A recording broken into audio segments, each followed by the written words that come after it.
Bismillahirrahmanirrahim. Assalamualaikum warahmatullahi wabarakatuh.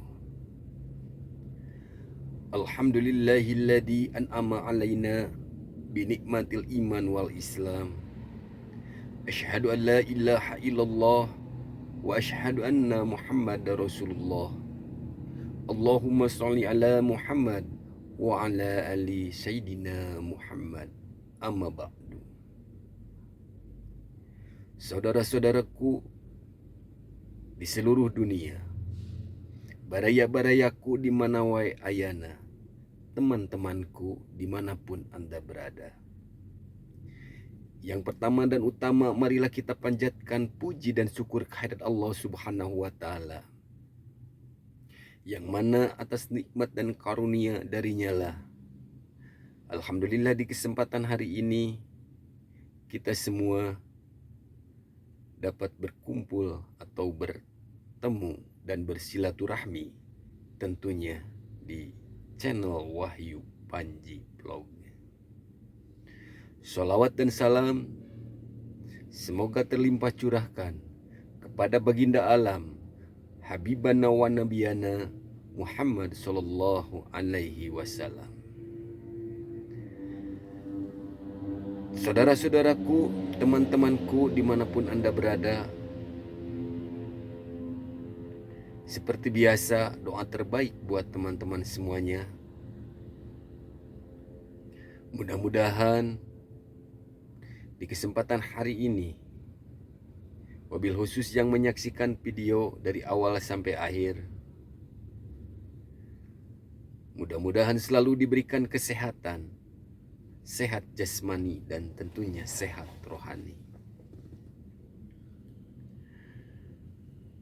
Dan tak lupa juga mudah-mudahan diberikan rezeki yang banyak, melimpah dan berkah.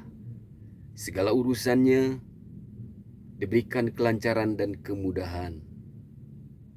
Dan yang paling utama, mudah-mudahan kita semua dimanapun kita berada, kemanapun kita melangkah, senantiasa selalu ada dalam lindungan Allah Subhanahu wa Ta'ala. Amin, amin ya Rabbal Alamin. Saudara-saudaraku, teman-temanku, baraya-barayaku dimanapun berada, seperti biasa kali ini saya akan mengupload video atau membuat video perjalanan dan dakwah, yang insya Allah di kesempatan hari ini nasihat atau ceramah. Sebelum menyaksikan videonya, mohon maaf apabila ada kata-kata yang salah atau penyampaian yang salah dari saya. Sekali lagi mohon maaf, karena saya manusia biasa, manusia yang tak luput dari kesalahan. Untuk itu sekali lagi mohon maaf yang sebesar-besarnya apabila ada kata-kata yang kurang berkenan. Nah, baiklah teman-teman, untuk selanjutnya marilah kita saksikan videonya. Mudah-mudahan video kali ini ada guna dan manfaat, khususnya buat teman-teman yang menyaksikan dan umumnya buat semuanya dimanapun Anda berada. Pokoknya selamat menyaksikan. Tenyaho, pokoknya kudunya. Wassalamualaikum warahmatullahi. Assalamualaikum warahmatullahi wabarakatuh. Alhamdulillah rabbil alamin, hamdal hamidin, hamdal mustaghfirin, hamdan yuafi ni'amahu yukafi'u mazidah. Asyhadu an la ilaha illallah, asyhadu anna Muhammadan abduhu wa rasuluh. Allahumma salli wa sallim wa barik ala sayyidina Muhammad, sayyidil awwalin wal akhirin, sayyidil anbiya'i wal mursalin, wa ala alihi wa ashabihi wa li baitihi wa dhurriyyatihi ajma'in. Allahumma bika asbahna wa bika amsayna wa bika nahya wa bika namut wa ilaika an-nushur. Bismillahilladzi la yadurru ma'a ismihi syai'un fil ardi wa la fis samaa'i was-sami'ul 'alim. Bismillahilladzi la yadurru ma'a ismihi syai'un fil ardi wa la fis samaa'i was-sami'ul 'alim. Bismillahilladzi la yadurru ma'a ismihi syai'un fil ardi wala fis sama'i was-sami'ul 'alim. Bapak Ibu yang muliakan Allah, sebelumnya kita membahas tentang kasyaf ya. Ada kasyaf uyub, ada kasyaf ghuyub. Orang yang dibukakan mata hatinya melihat alam gaib, apakah itu lebih baik daripada orang yang dibukakan mata hatinya melihat aib dirinya sendiri? Ternyata Ibnu Athaillah beliau mengatakan yang baik itu, yang afdal, yang sempurna adalah orang yang dibimbing Allah untuk membuka aibnya sendiri di hadapan Allah Subhanahu wa ta'ala.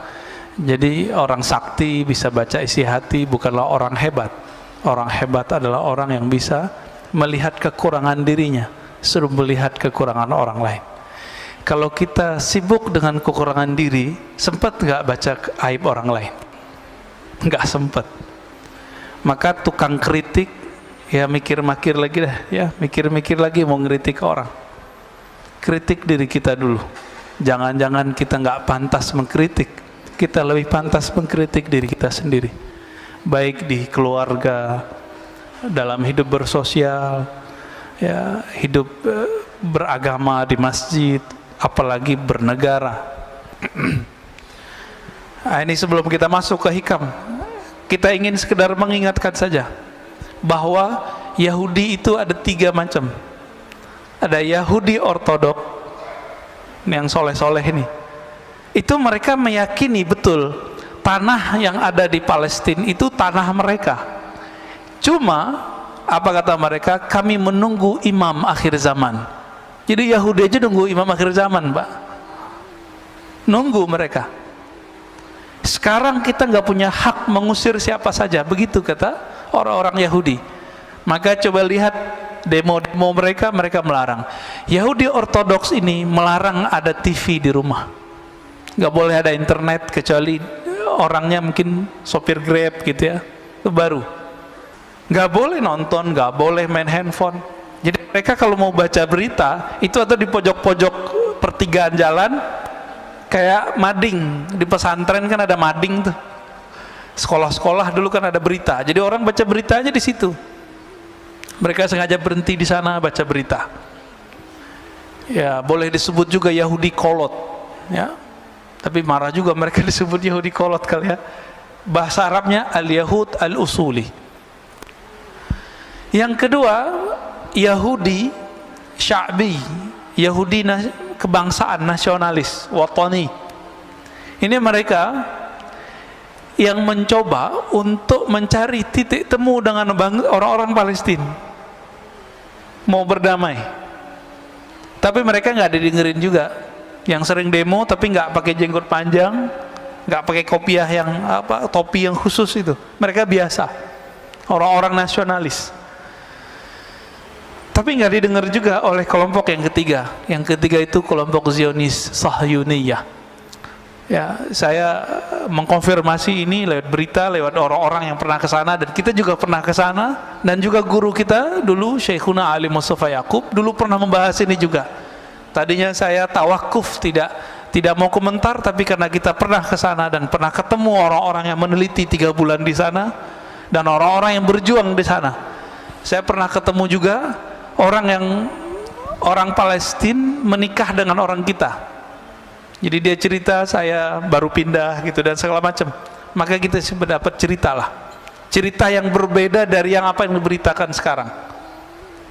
Ya. Kejadian di Palestina kemarin, teman-teman yang melekat Allah, jangan terlalu semangat nggak jelas. Ya. Ini persoalannya adalah Masjidil Aqsa, nggak jauh dari situ ada satu distrik kecil namanya Sheikh Jarrah. Sheikh Jarrah nama orang tapi jadi nama kampung, jalan. Ya. Di situ ada bangunan, orang-orang kawan-kawan kita, saudara-saudara kita Palestina, mereka dulu pernah keluar lalu pulang ditampung di situ.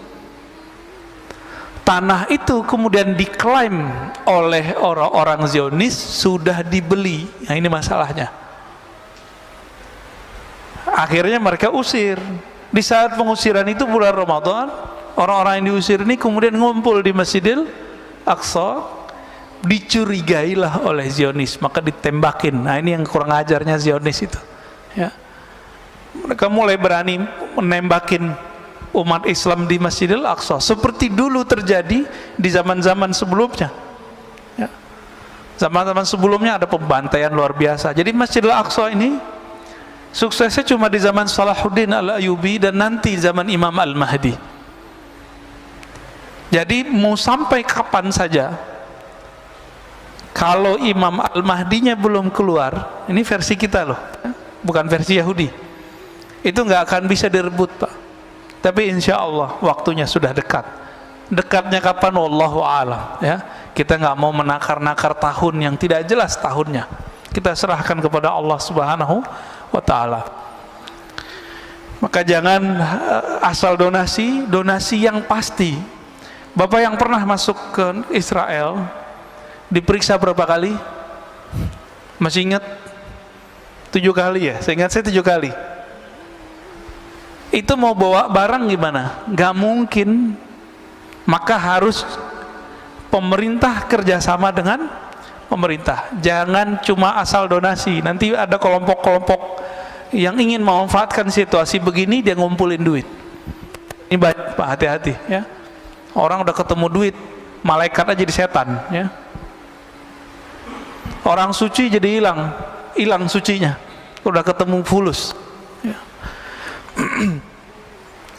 Baik, Bapak Saudara, maka Allah, aslu kulli ma'siyatin wa ghaflatin wa syahwatin ar-ridha 'anil nafs. Sebelumnya mari kita baca surah Al-Fatihah. Semoga Allah membuka hati kita dan membantu kawan-kawan kita yang sakit, yang sedang berjuang dimanapun mereka berada. Al-Fatihah. A'udzubillahi minasyaitonir rajim. Bismillahirrahmanirrahim. Ya kana abdu ya nasinas.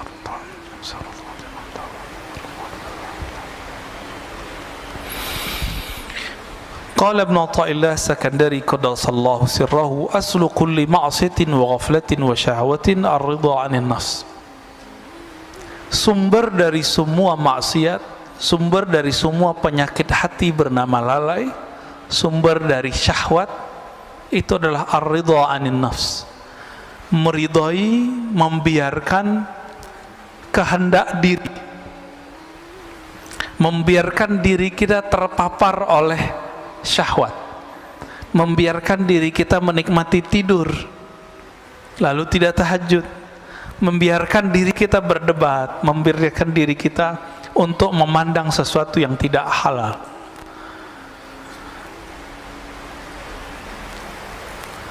Maka man radiya an nafsihi, siapa yang ridha kepada dirinya, di saat itulah dia membuka semua inti-inti dari maksiat. Itu sebabnya Imam Sarir Sakti mengatakan 1000 setan itu nggak ada apa-apanya dengan satu nafs, jiwa. Atas dasar itulah kalau bulan puasa masih ada orang maksiat meskipun setannya sudah dibelenggu. Jadi kalau banyak orang bertanya, kan setan sudah dibelenggu. Nah, ini berarti doktrin kita salah selama ini. Maksiat itu nggak perlu ada setan. Merusak di bumi nggak perlu ada setan, Pak.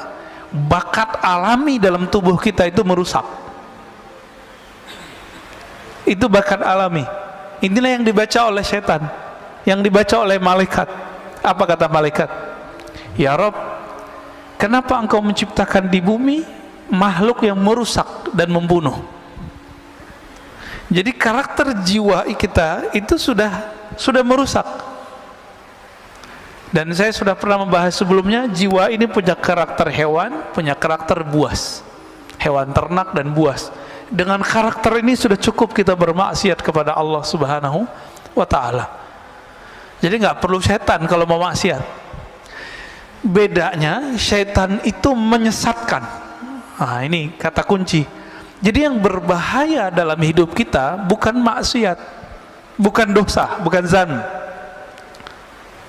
tapi maksiat yang berisi kepada kesesatan, pemahaman yang sesat, cara pandang yang sesat ini yang berbahaya. Kalau dosa, semua kita dosa, dan ini sudah digariskan oleh Allah Subhanahu wa taala, sehingga muncul hadis kullu bani adam khatta'un. Semua manusia itu pasti khata'. Apa arti khata'? Banyak salah, banyak dosa. Maka seorang manusia itu punya dosa itu biasa, Pak. Yang nggak biasa itu kalau dia sesat, dia menyimpang dari jalan Allah Subhanahu wa taala. Makanya Nabi Muhammad sallallahu alaihi wasallam itu menerima orang-orang yang berdosa. Tapi Nabi Muhammad tidak suka dengan orang-orang yang menyimpang.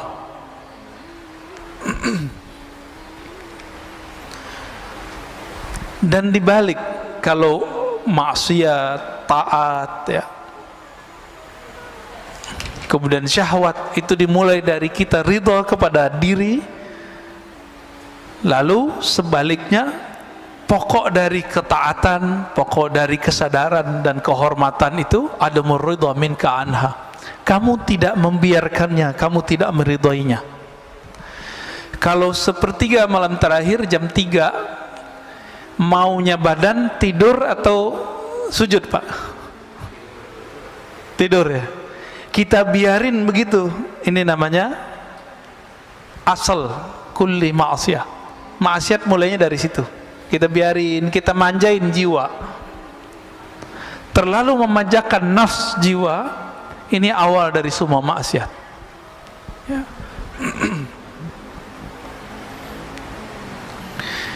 Oleh karena itu, Imam Nu'taillah As-Sakandari memberikan karakter seorang mursyid. Mursyid itu bukan orang yang hebat. Mursyid itu man la yarda an nafsih, begitu di kitabnya, li antas haba jahidan la yarda an nafsih. Kamu berguru, bersahabat dengan seseorang yang tidak meridhoi dirinya, nafsnya, jiwanya, itu lebih baik daripada kamu berguru kepada orang yang meridhoi nafsnya, jiwanya. Maka kalau mau cari guru, carilah guru yang tidak membiarkan dirinya terpapar oleh nafs, jiwa kita, ya, kehendak-kehendak diri. Lalu beliau memberikan pertanyaan, fa'ayyu ilmin li alimin yarda an nafsi. Masih disebut alimkah orang yang alim tapi dia mengikuti hawa nafsunya? Masih disebut alim enggak? Enggak. Wa ayyu jahlin li jahilin la yarda an nafsi.